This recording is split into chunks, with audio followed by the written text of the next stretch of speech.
Jim. Fellow Toastmasters, and most especially Fritz Ka-Ngwenya. Yeah, you got it. Exceptional job. I believe this is the first time I've heard you speak, and I was floored. I was stunned. We love hearing motivational topics. Unleash the potential within 2012. And typically what I try to do is I try to limit my evaluations to 3 great things you did and 2 or 3 things that needed improvement. But I'm going to make an exception here. There were so many great things about your speech, I'm not going to limit it to 3. I just want to kind of cover some of those things. First of all, you dressed like $1 million. You came in dressed for success. Several of the cards I got back, the feedback, just commented on, boy, this guy, he came here to win. It's a great job with just the presentation. Your opening was phenomenal. I don't remember the quote word for word, but it was a quote by Benjamin Mays, and it talked about the calamity to have no stars, to have no goals, to live a life with no purpose. I thought, boy, you got us right from the beginning. You got the hook set. You had phenomenal questions. I think questions are great to establish interaction with the group. Some of the questions were, what are your plans? What is your potential? And I like this question the best. What are your excuses? Because we all are great at coming up with excuses. You crammed stories into this short speech, even though it was 12 minutes. There were at least 4 stories that I picked up. There was the story about your mom overcoming all these obstacles, not being able to read and write, and then going to school to learn to read and write, and then getting a job at a hospital and becoming an RN and becoming the breadwinner for the family.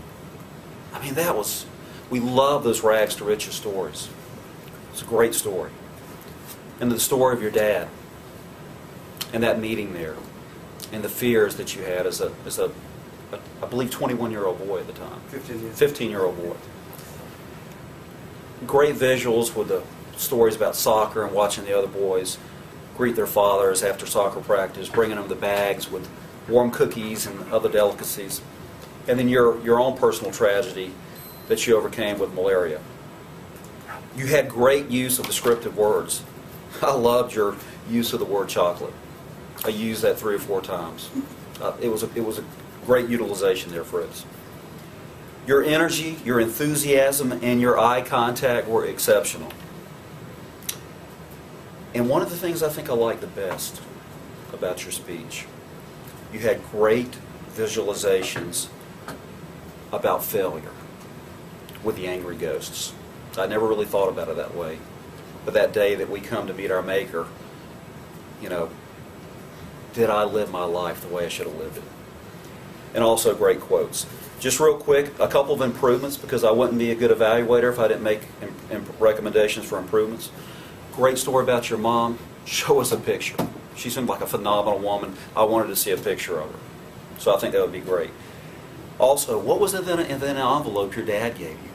You left us hanging. I'm thinking, what was in the envelope? And the other thing, it's tough to get people excited, but man, you got us excited in this room. But you left us hanging.